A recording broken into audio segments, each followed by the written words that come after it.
Apps can do a lot of cool things. You could order dinner, gamble on your favorite team, and track your health. You could even get a mortgage. One click and you can be approved. I'm not sure by who or what country they're in. You deserve more from the mortgage industry. At AnyMac Home Mortgage, we believe in the need for live human interaction during a very complex process. The kind of service and guidance which an app simply can't provide. Our customers are more than credit scores and income documents. They're individuals and families who live in and strengthen our communities. Their story is our story, and that story begins in a home. Chris Sawyer is an expert on providing superior customer service and in meeting the mortgage needs of current and future homebuyers. With over 18 years of experience in the industry, Chris is able to help customers migrate through the home buying and home financing process by using his wealth of knowledge as a well-qualified mortgage professional. And best of all, Chris is located in Cromwell, Connecticut, where he has helped hundreds of clients in Connecticut, Massachusetts, and Rhode Island make their dreams of homeownership a reality. Visit chrissawyer.any-mac.com. Email him at csawyer@any-mac.com or give him a call, 860-878-8730. Chris Sawyer, NMLS number 39345, corporate NMLS number 338923. AnyMac Home Mortgage is an equal housing lender. American Neighborhood Mortgage Acceptance Company, LLC. DBA AnyMac Home Mortgage. Low FIDO Direct. Connecticut First Mortgage Correspondent. License lender. Broker number ML 338923. Massachusetts Mortgage Lender and Mortgage Broker License number MC 338923. Rhode Island License Lender. License number 201128110L. Call for additional details.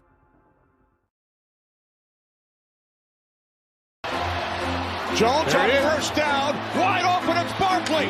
And Saquon Barkley will take it into the end zone. Your best ability is availability. Saquon Barkley, he's great when he's on the field, but the problem is since 2018, he hasn't been healthy for this team. Look at this. They lob it to him. He taps it in off the glass. How about that? Porter Moser, I think right now is the best coach of college basketball, hands down. Fins 2 for 3. He's done his part.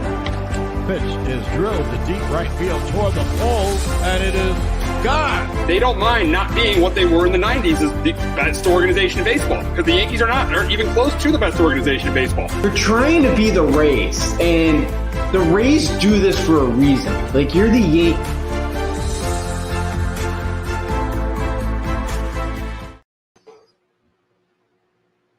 First Talk with RNJ. I'm Steve Risser, along here with Justin D'Onofrio.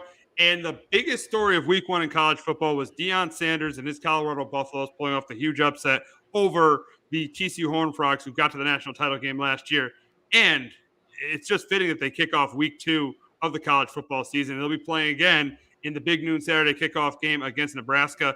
And in this game, let's be honest, I don't think they'll have a problem in this game at all. I have no problem in this game. I think they cruise in this game. I think Sanders has a huge game. I think Travis Hunter has a pick and a couple touchdowns. And I did not like what I saw in Nebraska against Minnesota. I'll tell you, I think the quarterback play was not good. Jeff Sims with 3 picks. I'm telling you, I got Colorado winning this one. I got Colorado winning this game 41-20. And I know I usually ask a question of the team I pick against, but we all know nobody cares about Nebraska. They care about Colorado. So the question I'll ask here is can Colorado pick up on where they left off from last week? Yeah, but they're actually going to play a team that plays a lick of defense this week, which... Ooh, so you actually think the game's going to be good? Yeah, I can't see that. I know Jeff Sims looked like a quarterback that has never played the position before. He did start at Georgia Tech, but he was awful. But again, I think they're going to be able to... I think Nebraska will be able to run the ball over Colorado. Nothing told me last week that Colorado cannot stop a run game. TCU should have ran the ball more than they did after going back and kind of watching it again. But I'll take TCU's offense. Didn't. I'll take TCU's offense over Nebraska. Nebraska's offense was awful last week. Yeah, no, I would too. Let's give Minnesota some credit defensively. That is a solid team. Yeah, a little but Colorado. All right, we're gonna find. We're gonna find out this week. Colorado's defense is in the top 80, or if it's like the bottom 20 range. Like, we're going to find out how. I mean, the defense does have they have the best. They got the best defensive player in the sport on their defense. They do, and Sanders is the other kid at safety. Like, those two guys are pretty good, but they had no tackles for loss. Travis Hunter's like the best player in best corner. He's best corner in college football. Yeah, but you need more than just two guys in your defensive end.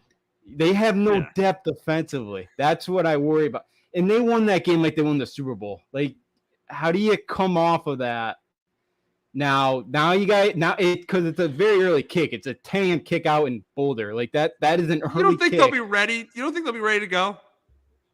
I think they will, but that was a very emotional game on Saturday. Deion even was like, do you all believe now? It's like, Deion, that was a great win, but you didn't win the national championship. You did, great win, but it's only you're 1-0. But look, that team's going to be motivated. Team's going to be ready to go. But Nebraska's lost 26 games the last 5 years of one possession games.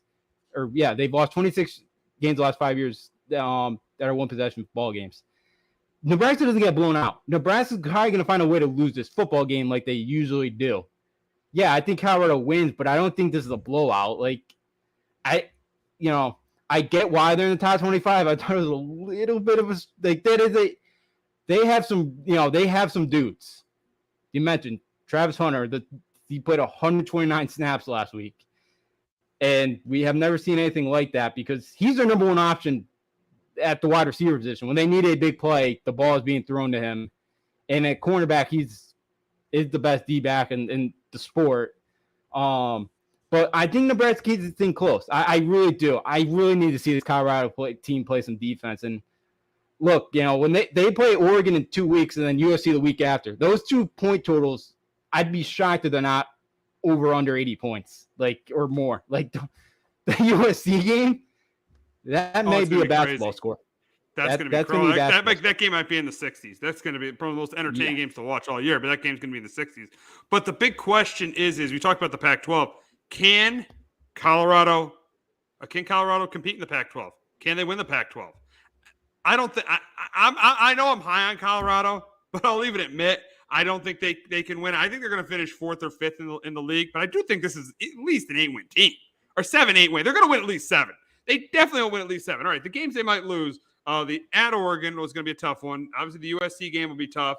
The Oregon State at home. I think they could beat Oregon State at home, even though DJ played really well on Sunday. You're high on DJ. I'm very high on the Beavers. I like that defense. And they go to Utah, so I do think, and they go to UCLA. But I think this is at least a 7-win team. There's no way this team isn't going to win 7 games.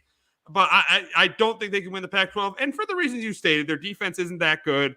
They're defensively they're just not good enough. And teams like Oregon and USC and even Utah and Oregon State will probably put up a ton of points on them. So, and it's tough to go from, I don't care how much you change your team. It's tough to go from 1-11 to a national championship. But with this quarterback, this is one of the best. Shedeur Sanders right now, I think is one of the best quarterbacks in the country. I think this is at least a 7-win team. I think they're going to be an 8-win team. I think they're going 8-4. I don't think they win the Pac-12, but I think they're going 8-4. I'm right now. I'm at like 6 to 7 because even Stanford. I watched Stanford. I know it's Hawaii, but they actually entered the 21st century offensively last week. Like Troy Taylor, he did Stanford's not going to be a walk in the park either. I know that's a home game on a Friday night. Yes, you probably should win that football game, but I don't think Stanford to be a walk in the park. Stanford was picked for last in the Pac-12. Oh, they were, because I think nobody knew what they were expecting. It's one game. We're going to see Stanford play USC, and we'll have more answers. But that offense, is better than what it's been. That offense is going to put up some points, I think, this year. UCLA, Dante Moore, the freshman they got, that kid's a stud. He was the number 1 overall recruit. UCLA is not going to be easy. I'm high on my Beavers. I could see them getting 7 wins. The problem with me is Travis Hunter cannot play 129 snaps a game. What happens if he gets hurt? This team has zero depth. Oh, that's where I worry. If Travis Hunter gets hurt, they're in big trouble. Yeah, and look, if Stanford, the problem is, if Stanford could be somewhat competent in this conference, which is a question mark, Cal, I think, is a better team. In Arizona State, we'll see. They didn't look good the other night. I think top to bottom, the Pac-12 might be the best conference of college football this year. I think it really is. You're not telling the SEC. Yeah. Oh, you're not high. You think the Pac-12 is better than the SEC? Yeah. After what I saw last week, out of the 3 non-conference games they actually played, yes. Wow. Listen. LSU. Let me see. I think you might have a point. You look at the top, the top 6 teams. You look at USC. You look at Stanford. Oregon. You look at Utah. Utah. You look at Colorado. Yeah, Colorado. I mean, yeah, if they were Colorado's in a different conference, they'd probably maybe go 9-3 or 10-2. You're right about that. You might have a point because of LSU losing. Yeah, you might have a point, but I just think with how deep the West is, though, the SEC West is very deep. Their worst team has their quarterback returning. I'm still going SEC because I think Tennessee is still a really good team with Joe Milton, and they got Georgia. I think there's like 6, 7, or 8 good teams. I think it's close, but I'll still go SEC. Give the SEC a slight edge over the Pac-12. But I'll give you this: in the last year of the Pac-12, they probably have one of the best. This is a great conference in the last year of the league. Yeah, it's very Pac-12 like to go out like this. Yeah, they're the first conference ever to go like 12-0 since like, is it 1932? I think I read or something. It's something absurd. Wow. And I know they played a lot of cupcakes, but they blew out a lot of those cupcakes. You know, like Arizona this week, I wouldn't be shocked to go to Starkville and go knock off Mississippi State. I'm like, look at Utah did to Florida. They manhandled Florida up front. You know, like LSU, I'm concerned about. I am very concerned about that team. A&M will find a lot this weekend. Alabama will learn a lot, even though I really liked what I saw. The East, I'm not. South Carolina, they let North Carolina do whatever they want against one of the worst defenses in all the country last year. I'm not that high in the SEC this year. Yeah, you got Alabama, Georgia, Tennessee still. A&M looks better. Ole Miss looks like they could score. But again, the question with Lane Kiffin's teams are, could they stop anybody? The Pac-12, I think, top them because Jaden Delory at Arizona is a very good quarterback. Arizona is going to be a bowl team. Like the two teams right now, like Arizona State, Stanford might not be good. Washington State, I think, is going to be like a 5-6 win team. Cal, they got Auburn this weekend. I think Auburn's going to beat them, but Cal got a lot of really good transfers outside the ball. Like I'm high in the Pac-12 this year. SEC, I think, to be a little bit overrated this year. There's, yeah. But look at the top team. Look at the teams in the SEC. With Georgia, with Alabama. I know I don't like to say LSU, but they're still a good. Even though they got crushed on Monday night, they're still a good team. Ole Miss, Mississippi State. No. Ole Miss. Even Mississippi State. They have their quarterback returning. You got Texas A&M. Arkansas still has their quarterback returning. So the SEC West is really deep. And then the top two teams in the East with I know it's a bad year for the East, but you got the top two teams with the Georgia and Florida. Georgia and Tennessee. But then you look at the Pac-12. You got USC, Oregon, Utah, Colorado. You got who else am I missing there? Utah, Colorado, Oregon. Washington looked really good. Washington, I missed Washington there. Yeah, but I'll take those 7 or 8 teams in the SEC over those teams in the Pac-12. But you got it. It is close. And one thing you can't deny is the quarterback play is better in the Pac-12. Oh yeah, top to bottom. Like there's some. Yeah, Jaden Delory is a guy nobody really speaks of. Cam Ward at Washington State. He's going to be he'll have his spotlight this week on ABC Saturday night against Wisconsin. I said a little bit ago about Dante Moore, that freshman. He's going to be really talented as well. DJ U out of the Clemson transfer, he looked like a totally different quarterback. Like I loved what I saw of him this weekend. So yeah, top to bottom, I think Pac-12, I think is right. I think it's to me personally, I think it will be the best. And yeah, the quarterback play in this conference, it's going to be very fun to watch. The problem with the Pac-12 is, yeah, they might not get a playoff team because they always cannibalize each other. They always do. That happens and again, a lot. I think that like this year they will again. Yeah, I think it's going to happen again. That'll probably happen. That'll probably happen. Because they won't have a Georgia or Alabama that just dominates everybody else. There's a lot of really good teams that they're kind of all on the same playing field and they all knock each other off. But people are like, oh, the Pac-12 because they never have that elite team. I guess you could like USC plays a little defense. I guess you could put them on that, but the defense. But that's why I take the SEC. Game. But they take the SEC over them because the SEC has 2 of those elite teams in Alabama and Georgia. That's why I take the SEC over them. But yeah, no, they might not get a playoff team because of how competitive the conference is. And you get a team like FSU who is probably could very easily get to the playoff because they play in the worst conference in Power 5 conference in college football. So it's a very good chance that it could be, Bama, Georgia, FSU, and then either Ohio State and Michigan. That'll probably be the 4 playoff teams now. Yeah, it very well could be, right now. Because the Pac-12, I'd love to see a Utah or Oregon. we'll find out a lot more about Washington in the coming weeks, but like their defense looked like Boise. I thought it was going to be a team that was going to compete with them. They did not. So yeah, it's going to be such a competitive conference, a quarterback play. But yeah, it just can one of these teams find a way to kind of go 9-0 in this conference and kind of stay unblemished? You're not going 9-0 in this conference. Yeah. No, I think it's too tough. It's too probably tough. not happening. Yeah. So that would be a tough thing. But yeah, Pac-12 would be fun. And the difference is between like Georgia's schedule and some of these Pac-12 team schedules is the SEC is bigger, so Georgia doesn't play some of the better teams in the SEC. Where in the Pac-12, you're usually playing because you're playing. I think the SEC they play 8 conference games, and the Pac-12 plays 9, and so there's only 2 teams you don't play in the conference. Where in the SEC, there's like 4 or 5 teams you don't even play in the SEC. So that is the difference. That is a big difference. Like Georgia's schedule versus like a USC schedule or Oregon schedule or Washington schedule or Utah schedule or even Colorado schedule. Yeah, because USC, Washington, Oregon, and Utah, those 4 schools are all playing against each other. Like, it's not like USC is getting a bye against Colorado and like Washington State. Like, they're all playing the top teams. So yeah, like Georgia, like I don't think Georgia's gone to Texas A&M yet since they've entered the conference. Like, they only, I don't think they have. Yeah, like they play Alabama every couple of years. Like LSU, like I know with the pods, I think they're going to change it, but it still sounds like they're going to play 8 games right now. So, that's the thing is they avoid Alabama most years. They avoid an A&M. They just played LSU a couple years ago. So they,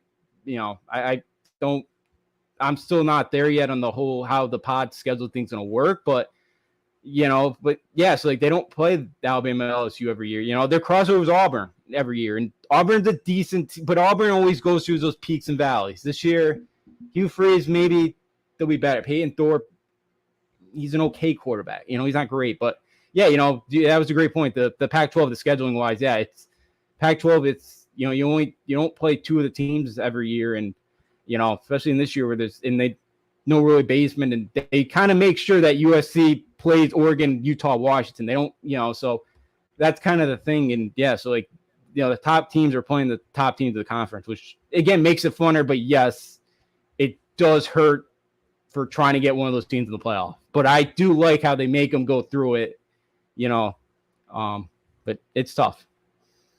It's just so sad how this conference can get a TV deal. So entertaining. It's so sad, but that's another story for another day.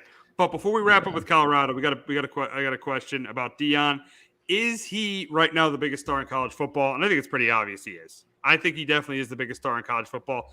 After that game, everybody was talking about Deion Sanders. The stuff he was saying at halftime, then after the game, everybody was talking about Deion. So right now, I clearly think he's the biggest star in college football. Yeah, absolutely. I think I saw the ratings actually before we came on the show at 1:00, and I think the ratings for that game I think the peak was like 7 million or whatever. It was so they got 7 million for a week 1 game to TCU Colorado. I think was the 3rd highest out of the weekend. So or the 2nd. So yeah, I think it's great for the sport. And look, if he does win like 8 games this year, he's not going to be Colorado very long. He's going to be in an SEC school. What SEC school that is, I don't know. My bold one would be Florida in a couple years. He's not happy with Florida State. He wanted that Florida State job. He would love to fight them. I don't know if a Seminole is going to coach for the Gators. I don't know about that. He said last week he ain't a Seminole. Yeah. He wanted that Seminole job a couple years ago. Oh, wow. So, wow. That'd be my bold one. You want a bold one. They gave it to Norvell, but I'm telling you, if Deion's coaching the Seminoles, they're in the college football playoff guaranteed. I like Mike Norvell. No offense to Mike Norvell. But if Deion Sanders coaching Florida State, they're going to the college football playoff guaranteed. Oh, yeah, because they had Hunter. They had Travis Hunter committed originally. Oh, yeah. Could you imagine Jordan Travis, Keon Coleman, and Travis Hunter on the same team? No, Jordan Travis may not be the quarterback. Sanders would be, but there's really big of a difference between those two. And they'd have Travis Hunter on their team. Yeah, they'd be a college football playoff team easily. They'd win the ACC easily if Deion was the coach.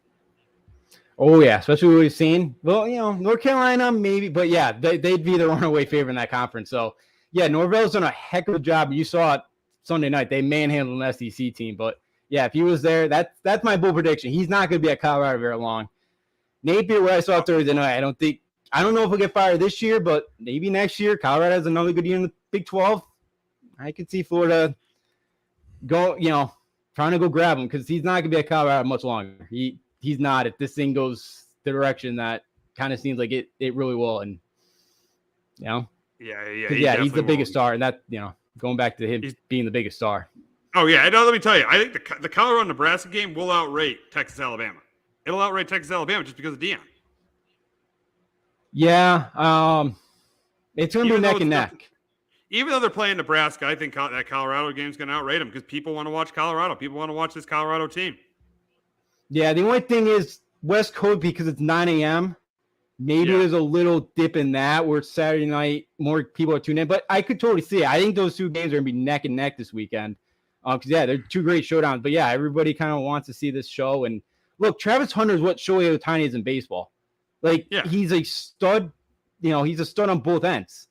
I know Charles Woodson did in 97, but he was not Michigan's first option as a wide receiver. He was more their gimmicky type receiver. So, what Hunter's doing is something we've never seen, just like Ohtani has in baseball. So, it's incredible what he's doing. And, he's the number one overall recruit. So, it shouldn't have been a surprise, but to see him make impact plays like he did both ways was stunning, especially in football, because it's just something we have. I know Miles Jack did a couple years ago at UCLA, but he was their backup running back. He was their starting linebacker, but he was not their first-team running back. So it's something you don't really see a lot. You see it a ton in high school, but not really at the college level. Nope, not at all. Now we will move on to the Texas-Alabama game. It's the rematch of a game last year that Alabama won by the skin of their teeth, 120-19. And Quinn Ewers got hurt in that game too. So a lot of people argue if Quinn Ewers would have played, Texas would have beaten Alabama. But I think this is a really, really close, competitive game. I do think Texas has the better quarterback, but I think Milroy looked pretty good last week. I think he'll not play obviously as well, but I think he'll play pretty well in this game. He might have a turnover, but I do think Alabama's defense forced a turnover of Quinn Ewers. I think this is close and competitive. It comes down to the end like last year, but I do think Alabama comes out with the win. I got Alabama 27-24 over Texas. But, Justin, can Texas get revenge over what happened last year against Alabama? No, I got the Tide 24-20. They have not lost a regular season non-conference game since Louisiana Monroe went in there and knocked them off in Saban's first year. So that was 07? Yeah, 07. Yeah, so or 08. Yeah, or it was a year two. It was either 07 or 08. Yeah. But they have not lost a regular season non-conference game since then, since at least 08. So it's been 15 years. So I think Alabama finds a way in this game. Alabama's going more back to the old school. That's why they brought in Tommy Rees, the former Notre Dame offensive coordinator, ground and pound type. And Jalen Milroe, he's a physical guy, and he's such a great athlete as a quarterback when he gets out in space. And I thought he threw. I agree with you. I thought he threw some really nice deep balls last week. He had a nice 45-yard bomb down the field for a touchdown. Look, we didn't learn too much about the wide receivers last week. Middle Tennessee lost their top cornerback from last year. This will be the test, but Quinn Ewers, Texas, again, they might have been prepping for Alabama. They, for the last 3 weeks, maybe not paying attention to Rice, but Quinn Ewers was over 4 on his downfield passes. Like, they weren't crisp at all. They got out to a slow start last week. And Alabama, in Texas offensive line this week, we're going to find out if they've taken the next step. Because I think Alabama's got, one of the, might be the best, but it's at least in the top 2, top 3 of defensive lines in the country. This is Saban's most physical team in a while. He's kind of gone back to that style this year. And, I expect Alabama to win this football game, but I do expect this one to be competitive, close. And then an injury note, too, for the Tide. 2 of their top 3 corners, Malachi Moore and Jalen Key, got hurt on Saturday. They're both still day-to-day. I don't know if they're going to play. Now, that will help Texas out. Look, but Sarkisian, and then the last thing, Sarkisian, he knows kind of what Saban likes to do defensively. He kind of knows how he likes to scheme things. Can Sarkisian use kind of what Saban likes to do, to kind of help him out and to kind of scheme like an Xavier Worthy open? Like, they got 3 terrific wide receivers, and Worthy, Adon Mitchell, and Jonte Cook third, or they're the second. Like, they got some talented wide receivers. Can they make some big plays and explosive plays? I think it's be very difficult, and I think the Tide find a way at home to knock off the Longhorns. Yeah, I mean, Alabama has the better run game and defense, but Texas has the better pass game. So Alabama's not going to blow them out. I think the way Alabama is going to play this year, they're not going to blow a ton. They're not going to. I mean, they'll beat teams. They won't beat teams the way they've been beating them. There won't be a ton of blowouts. I think there'll be there'll be closer games, more defensive games, more games, and with the new rules in college football, maybe more games in the 20s. So I do think this is a game where they run the ball well. But I think the difference is in this game is going to be, I know Texas has the better quarterback and the better passing game, but I think the difference in this game is going to be I think Milroy's going to make less mistakes than yours. And Alabama being at home is definitely a key as well. So that's why I think in a close one, Bama does pull it off against Texas. And Sarkisian, let's be honest, has he really ever won a big game since he's been at Texas? Not really. No. I can't count Oklahoma like that 49-0 drumming. No, Oklahoma's terrible last year. Yeah. No, yeah. I agree. He hasn't. I said this a couple weeks ago. He has not won 10 games as a head coach at Washington, at USC, now at Texas. Those are 3 very good programs. This is a year to get over that hump, and this would be a huge one for him. Look, they could still go 11-1, 12-1, win the Big 12. Maybe they sneak into that playoff, but this Texas team this year, a lot of expectations this year, and this is a big one. Yeah, I don't think they're going to get blown out tonight, but yeah, I think Alabama's going to be a little bit more physical than them up front. And yeah, Saban's 28-2 against his former assistants. I don't think Sarkisian's good enough as a head coach to out coach Nick Saban. I don't see that happening. No, I don't think so either. That's why I think Saban gets the win on Saturday night. But we will move on to the game in Raleigh this week as Notre Dame faces off with NC State. And I think the game will be competitive for a little while, but I think Notre Dame will pull away in the second half. There's no way I'm taking Brennan Armstrong to beat Sam Howell. No, NC State could have. I know UConn's better, but they almost lost to UConn last week. That was a competitive game for a while against UConn. This is a major step up in competition facing Sam Howell and NC State. That's why Sam Howell and Notre Dame, and that's why I got the Irish going to 3-0, beating NC State 31-20. But Justin, can Brennan Armstrong lead NC State to an upset win in Raleigh on Saturday? I think this is going to be a close one. I got the Wolfpack going down 27-20. I think it's going to be close. I know the only thing I was concerned about after that UConn-NC State game was NC State's offensive line a little bit. UConn's defensive line did a really good job, and UConn's better up front this year. Like you could see it, You can see the talent level is kind of getting there for the Huskies, the one thing, but Armstrong's such a great runner. I didn't understand why UConn did not throw a spy on him. Kind of made no sense. He's a decent passer, but again, this is the thing with a lot of these teams going into this, into this week. Like Notre Dame's played Navy and Tennessee State. I don't really know, Sam Hartman's tore them up. Their defense has played well, but we're going to find out a lot of questions. We're going to figure out some of these questions, this week. But I like NC. I think NC State's going to keep it close. That's a tough place to go to. NC State's going to be fired up for this one.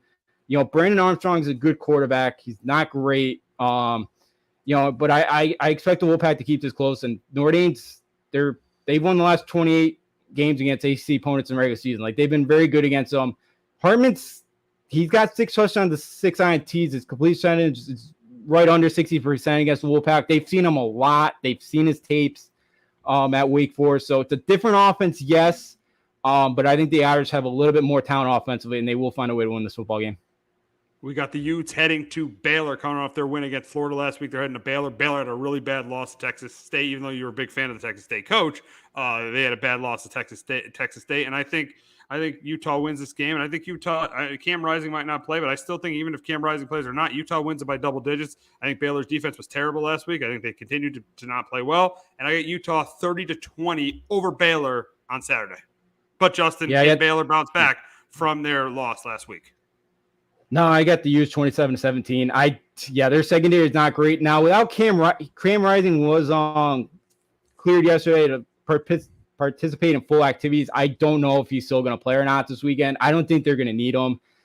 What Texas State did to kind of expose Baylor was in their secondary. Baylor couldn't guard any of the Bobcats wide receivers. Utah's not going to do that. Utah's going to kind of, especially if Rising doesn't play with Barnes, who's more of a runner.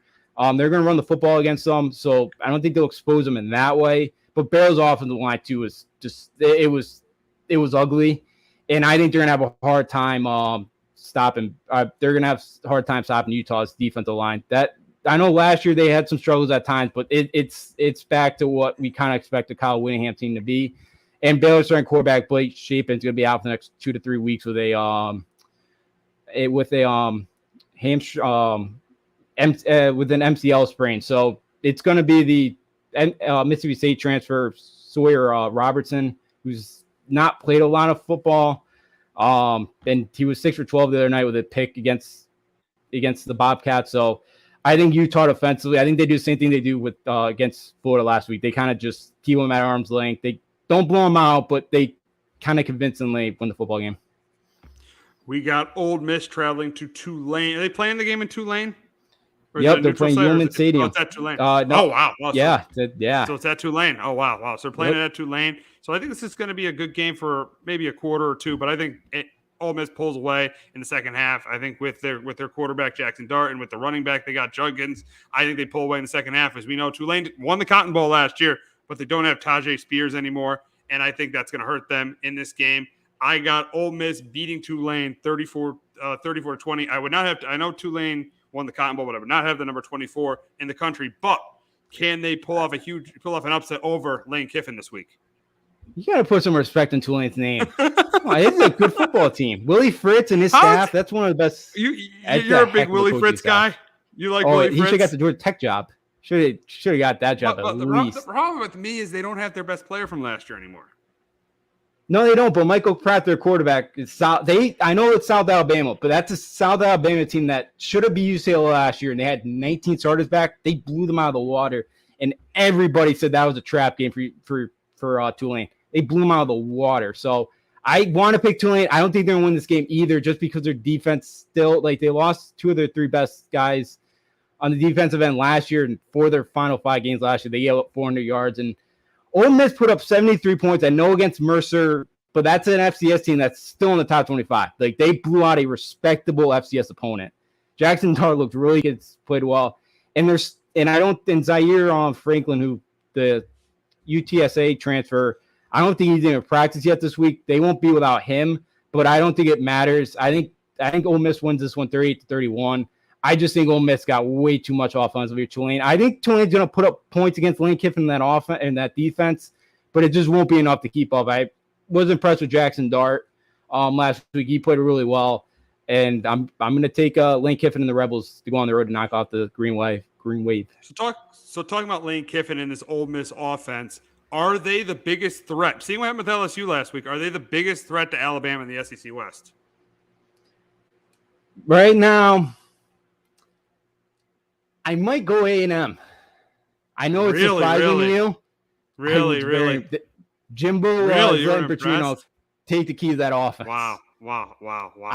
Because I don't like Ole Miss defense still. LSU, they got punched in the mouth, and I think Alabama's going to, especially that's a revenge game, Alabama's going to punch them in the mouth in Tuscaloosa, and I think LSU is probably going to lie down again. So I put A&M. I think right now it's A&M. We'll find out because I think I know we'll get to that, but I think they beat Miami this week. I was very impressed with the Aggies, and I know I've been very hard on Jimbo the last couple of years, but I think he finally got rid of some of his stubbornness this weekend.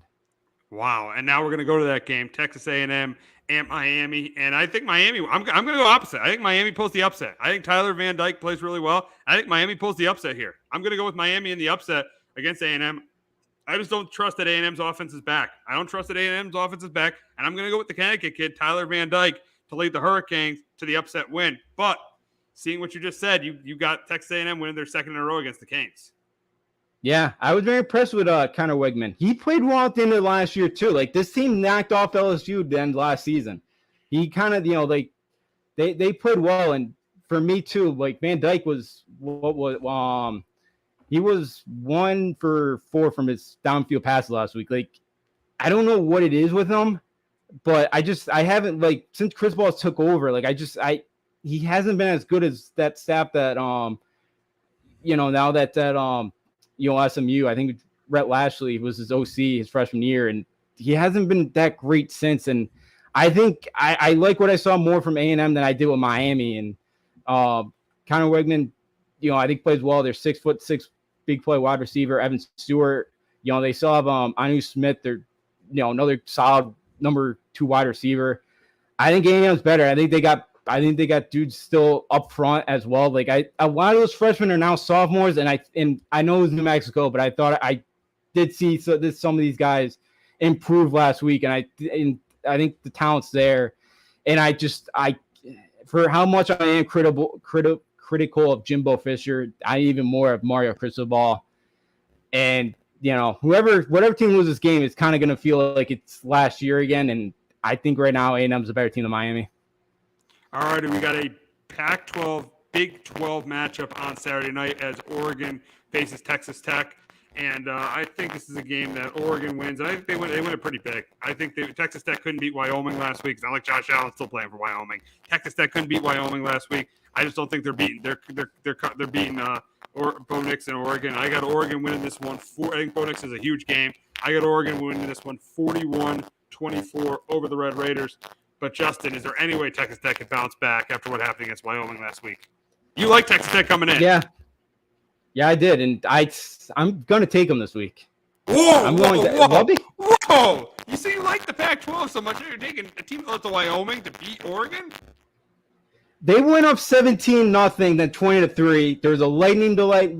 Landing Wyoming is not easy. High altitude. There was a lightning delay. They've won their last 4 games. Wyoming's have won their last 4 games when a Power 5 team's gone up there. That Wyoming, Craig Bull's done a terrific job with that program. And Texas Tech, that I even said it when I kind of said Texas Tech should be in the top 25, a couple weeks ago. That was a trap game. That was a total trap game. That was a bad spot for Texas Tech to be playing in that football game. Look, I know Oregon, 81 points against Portland State. Portland State's one of the worst FCS teams in the entire country. They're bad. Tyler Shuck, the Texas Tech starting quarterback, he's a former Oregon quarterback as well. Like that, it's a revenge game for him. He wants them. Again, there's a lot of expectation of Texas Tech. All that kind of goes away. You start 0-2 this week. And I think Texas Tech, they got some big play receivers, Jared Bradley, Dre McCray. I think Texas Tech, I think they're ready to go, and I think they bounce back. Again, Oregon looked good, but I do still have some question marks about that defense. I'm going to take the Red Raiders. I think this team, Lubbock's not easy. We've seen teams go down there and they lose. I think this week that Red Raiders bunch is going to find a way to bounce back and knock off the Ducks. All right, we'll wrap up talking about Wisconsin and Washington State. We got a Big Ten Pac-12 matchup on Saturday night. And I think this is a close game, but I think the running game of Wisconsin makes the difference. I think the running game of Wisconsin, they force Ward to turn the ball over a couple of times. The run game and defense of Wisconsin makes the difference. And that's why I got Luke Finkel's team going to 2-0, beating Washington State 27-20 on Saturday night. But Justin, can Washington State beat a ranked Big Ten team on their home field? I think they go down. I think it's another close one, but I think Wisconsin finds a way this week to knock them off. It is like Wisconsin last year was a better team. They outgained the Cougars 401 yards to 253, in total offense, and they had the ball for over 38 minutes last year. But again, they lost 2 fumbles. They had an interception.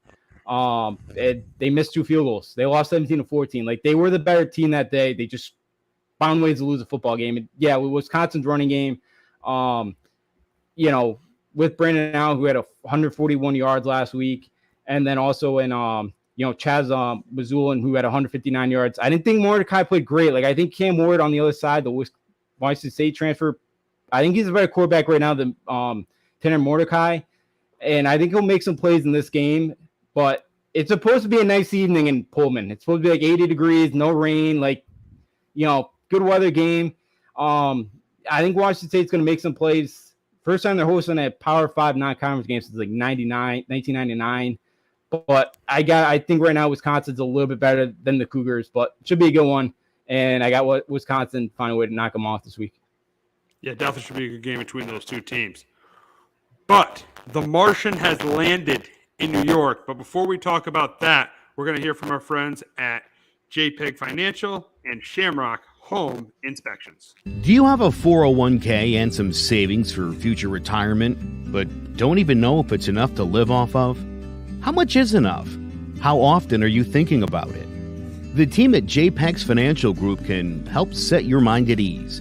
We specialize in creating strategies in the planning and managing of your financial, educational, and investment needs. We help clients pursue their investment goals with sound financial strategies. You deserve a personal, tailored plan. Lasting, meaningful, and open relationships are the foundation of our practice. You've worked hard for your money and should feel confident in your investment choices as you make decisions for your financial future. Your goals are our goals. We are dedicated to your needs and hopes for your future. Visit our website and give us a call at 860-430-5397. Securities offered through Raymond James Financial Services, Inc., member FINRA, SIPC. Investment advisory services offered through Raymond James Financial Services Advisors, Inc. JPEX Financial Group, LLC is not a registered broker-dealer and is independent of Raymond James Financial Services. JPEX Financial Group is located at 78 Eastern Boulevard, Glastonbury, Connecticut. There's no bigger investment than home ownership. And to make sure the house is up to your standards, you need a professional to look it over. Brian Flanagan from Shamrock Home Inspections is a licensed home inspector and a member of the Connecticut Association of Home Inspectors. Brian was a contractor for over 15 years, so he knows how homes should be constructed and how mechanicals should work. What makes me a good home inspector was the 20 years that I was a home improvement person, doing all the different repairs that I have done and what other people have done wrong that I had to go out and fix. So I have a pretty quick eye on seeing what's right and what's wrong. Before you move, call Shamrock Home Inspections. Before you make the biggest investment of your life, call Brian Flanagan from Shamrock Home Inspections at 860-268-2566 or visit shamrockhomeinspectionct.com.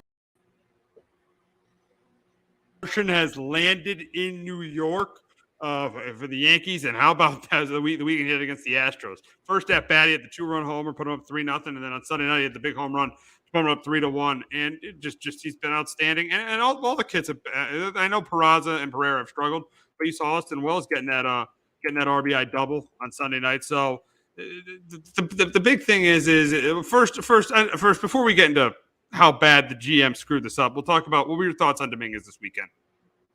I thought he looked really good, and for a guy who's had comparisons to Mike Trout and Mickey Mantle, he did not seem two-faced. They hit Verlander his first pitch. They hit a home run off of that. It was very impressive for a 20-year-old kid who he loves that nickname. He's got, that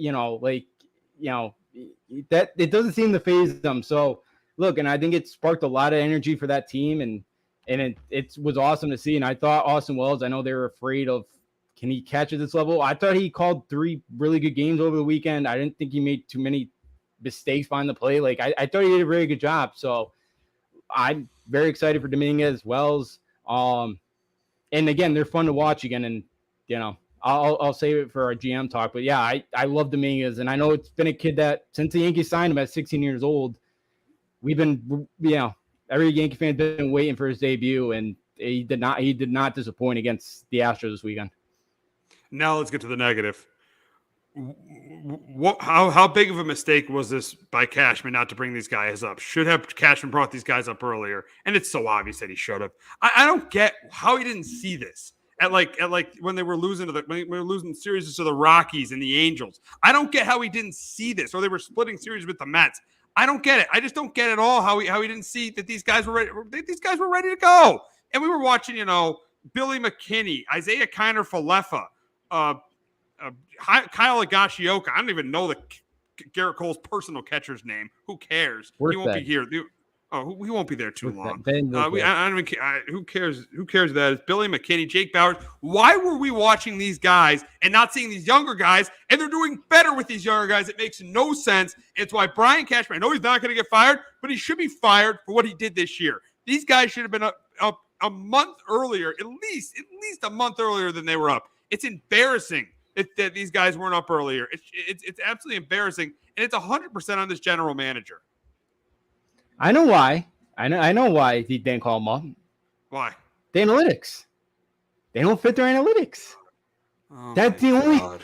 Because even Hal's press conference, even what I've read, this was Hal's call. Man. Hal told Brian to do this. This was Hal, not Brian. Wow. Crazy. So, it's why it's why they've had the season they've had. Think about it. This team was not built for this season. For this, with the stolen base rule, with the pitch clock, again, Dominguez could steal bases. Everson Pereira could steal bases. Oswald Peraza could steal bases. Wells is a decent runner for a catcher. Like, Wells is a catcher. You know, he's not great. But look, the Judge is the first or third the other night. He looked really good running the bases. Dominguez can run. They don't – Dominguez with a couple doubles. Like, they're not, you know, they'll hit the ball in the gap. Like, they're not home run or nothing, guys. Dominguez is a switch hitter. He could, you know, he's batting lefty. That's a big hole in this Yankee lineup that we don't have a lefty. Wells is a lefty. All the analytics things that have held the Yankees back this year. Because think about it. Outside of Volpe and, like, IKF, they don't really have a stolen base guy. Judge can steal some base, but obviously they don't have him do that a ton. Like, again, it's that's the only thing I could think of is because these kids did not fit the analytical plan that the front office wants to run out there every day. That's the only thing I could think of because this was Hal's call, not Brian's. It's crazy. It's crazy that happened. You know, it's just, you know, this team, you know, they bring these guys up, they could be in the race. And listen, I know they're still mathematically in it, but they're not going to make the playoffs. These guys would be in the race if they get brought up. But a good thing I heard yesterday, and somebody said this, is that what these guys do does not really matter now. When it really matters is next year. I think that's true because you look at Gary Sanchez and Aaron Judge. Remember 2016? Gary Sanchez was red hot and Aaron Judge wasn't. But what ended up happening in 2017? Aaron Judge was great, and that's what ended up mattering. And then Gary Sanchez, after 2017, his career fell off. So realistically, yeah, these guys are all of these guys, Dominguez, Wells, I know they've helped them win, but all they're doing right now is they're earning spots on the roster next year. Yeah, absolutely. You know, this is who brought this up? Was it John Boy? I think the other day, he was kind of saying this is like a fall training. You know, like that's pretty much what it is. Like this is what it is for these kids, and it's great to see them. And yeah, I think they want to get the 87 wins. I think they got to go like 19-5, something like that, like or 19-4 to get to that 87 win mark. Which that's probably not going to happen. And so, but yeah, like you know, it's a big thing for next year. Yeah, these guys trying to earn the spots. And look, you know. One of the things for Judge, after his rookie year, remember, he went out and got his own hitting coach. You know, like he went outside the organization. That's another thing as well. If you want to put a bonus on the organization, like he got, you know, like he went outside to get help. And yeah, you know, Pereira, you know, I know the average is like 143, but I think he's had some good at bats. Dominguez as well. You know, he's been playing really well. So yeah, you know, these guys got to continue to play well down the stretch here. You know, they have a Detroit team that they've played well against this year. Like, you know, hopefully expect, you know, you can win the next two. But yeah, like it's continue to kind of just grow, you know, get the at-bats, you know, see the field, kind of continue to just play. And because again, this doesn't matter for, even though it never should for the Yankees, like it doesn't hurt their clock of, you know, 7 years. So like, you know, you throw them out there every day and yeah, you know, hopefully it turns into, you know, this group here kind of turn things around because you can see the energy's there now. You bring up a bunch of 20 kids in the mid-20s, and they're one of the younger teams like in the sport because of it. And beforehand, they were one of the oldest, so it helps infusing energy like they have. And the thing is it would have mattered for these guys. It would have meant more for these guys if they got brought up at the right time. If they got brought up in July, if they got brought up in the beginning of August, it would have mattered because these guys could have helped save this season. But now it doesn't because the GM wanted to, you know, put, you know, Isaiah Kiner-Falefa and Jake Bowers and Billy McKinney and Kyle Higashioka and Cole's, I'm not going to say him by name, Cole's personal catcher out there instead of putting the young players out there. And that's why Brian Cashman, as I said earlier, should not be the general manager next year. But he is because Hal's just going to want him to keep doing it. And then he's going to bring this up. Look at the prospects we got. Look at the prospects we got. This was just one bad year. They're going to make excuses, which is not good for the organization to bring Brian Cashman back. But the positive is that these young players aren't playing well. But I wish there is a new general manager, but it doesn't look like that's going to happen. Yeah, I don't think so. Hal said, too, he's going to bring in a third party here to kind of, you know, go through the baseball operations things here to kind of evaluate the analytic department. So they are going to make some changes. They might fire some of the analytic people that we never have heard of. We may never hear if they actually fire them or not, but like, I think Hal's going to make some changes. Like I like, it sounds like to the analytical stuff. I think Hal's finally kind of realizing, like, look, and the last thing too is, from what I've read too in the press conference, Hal was the one that kind of stopped Brian from even trying to go for this thing. Because Hal knew the track record of Brian the last couple trade deadlines. So Brian probably comes back, but I do think Hal's probably like, I think maybe there's a little bit of like, Brian, you better turn this thing around quickly or I might have to make a change. Like, I do think Hal's kind of waking up to the idea here. Maybe Brian's not the guy, but maybe changing the front office a little bit, changing kind of the way they do things analytically. Maybe that's Brian's kind of final chance. That's kind of what I'm reading into, but we'll see. But yeah, like if they called these guys up earlier, this could be a different story, especially with the way the Rangers have fallen off. Like you could be right there right now. So yeah, it's disappointing, but hey, hopefully they can keep that 500 streak or better kind of going, at this point. We'll see. I really don't care. I don't care if they keep the streak going. It's a disappointing season regardless if they keep the streak going or not. But we are going to wrap up talking about the Red Sox, and they lost a brutal, brutal game last night to the Rays. Kenley Jansen gave up a walk-off home run to Brandon Lau, and the Red Sox right now are 5 games out of the last wildcard spot. It seems like, since they got the sweep, the reason the Red Sox are where they are is because they got swept at home to the Blue Jays and the Astros. I mean, they got a good win since that Astros series has just been up and down. And I think that the Orioles series is key this week. If they want to keep this thing alive, the Orioles series is key. And Sale's got to pitch well like he did against the Royals, and Bellows got to pitch well like he did against the Rays on Monday. Those are, they got to take 2 out of 3 against Baltimore. They got to be in striking distance. There is a stretch. There is a stretch where they play 6 games against Texas and Seattle, 2 teams that are ahead of them in the wild card standings right now. They have to be, I'd say, at least only 3 or 4 games behind for them to have a chance. If they're 5, 6, 7 back, they're not going to have a chance. That's why these next couple games against the Yankees and Orioles against the Yankees and Orioles are crucial to keep them in striking distance to get a wild card. Yeah, absolutely.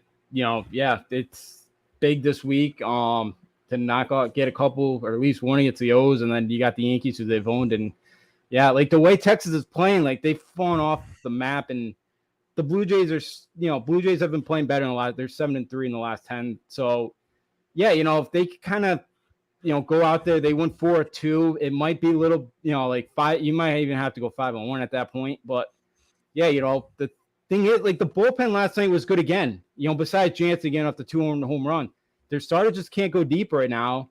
They got Pivetta tonight, and they burnt last night was Martin, Winkowski, and Jansen gone the last 2 nights. So you don't have your 3 kind of lockdown guys tonight. So they need a big start from Pivetta. And, it was nice to get Monday because that's the first time they beat Tampa down in Tampa since April 22nd of 2022. Like, it's been over a year and a half since they went down there and beat Tampa. So it's nice to get there Monday. But, yeah, last night was a disappointing one. And now you got a back bounce tonight. And you're maybe going to have, you're going to have somebody else have to close that game out tonight.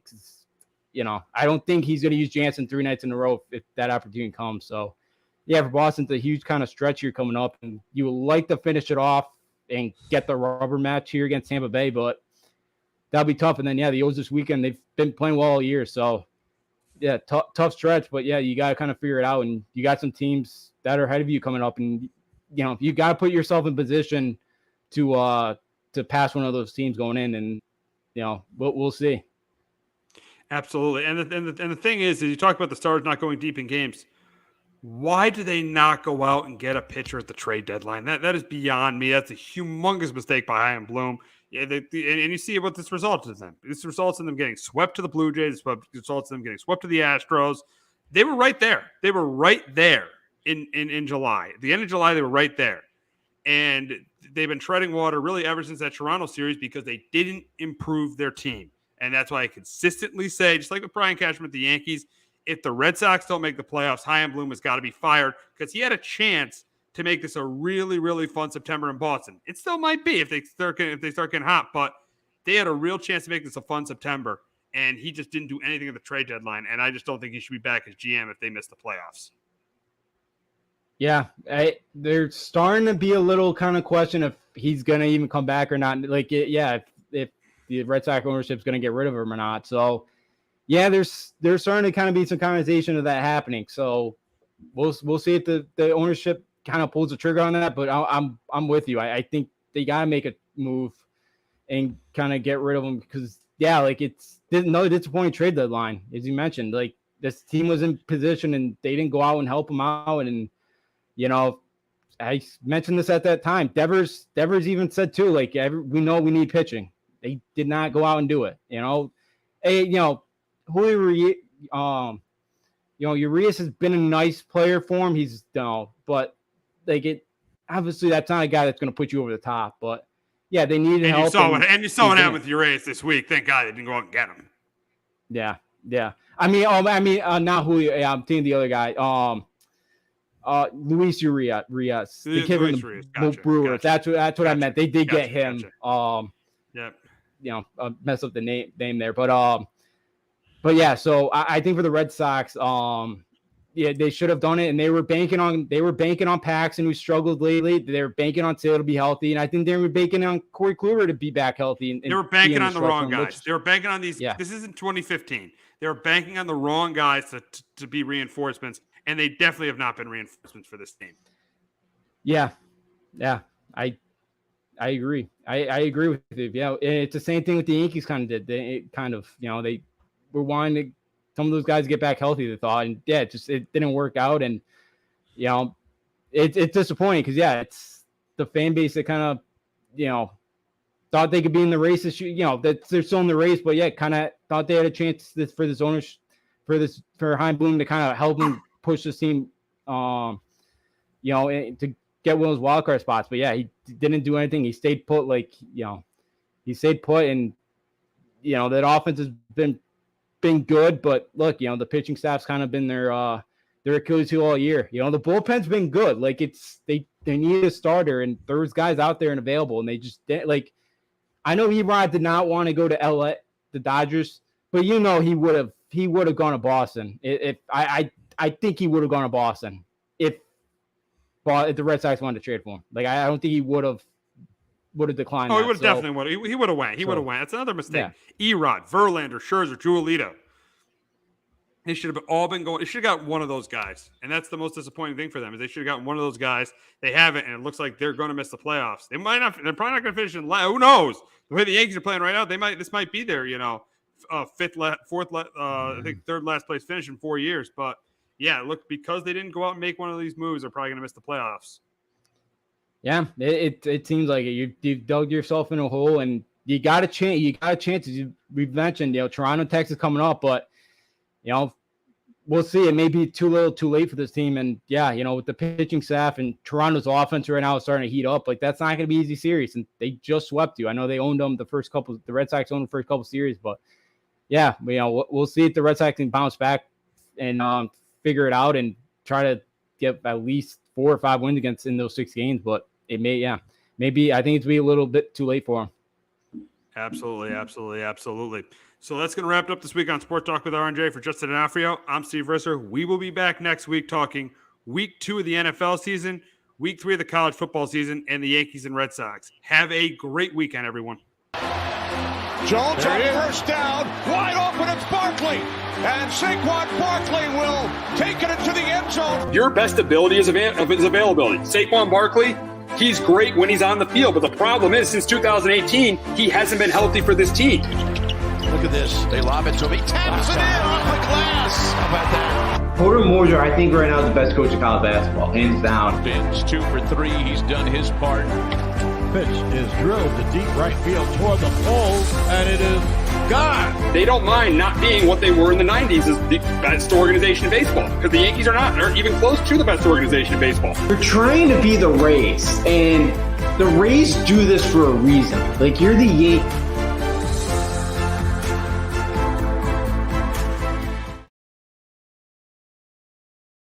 Hello, my name is Joe Aguirre. I'm the president of Clovercrest Media Group. And here at CMG, we have a wide variety of podcasts, including including sports shows like Keys to the City, The Roll Call, Throwing Jabs, All Four Downs, and Jawing About the G-Men. And great true crime shows like Sticky Week, Crimes and Consequences, Ivy League Murders, and Burn, the unsolved murder of David Eichmann. You can find all these podcasts and so much more by visiting ClovercrestMedia.com.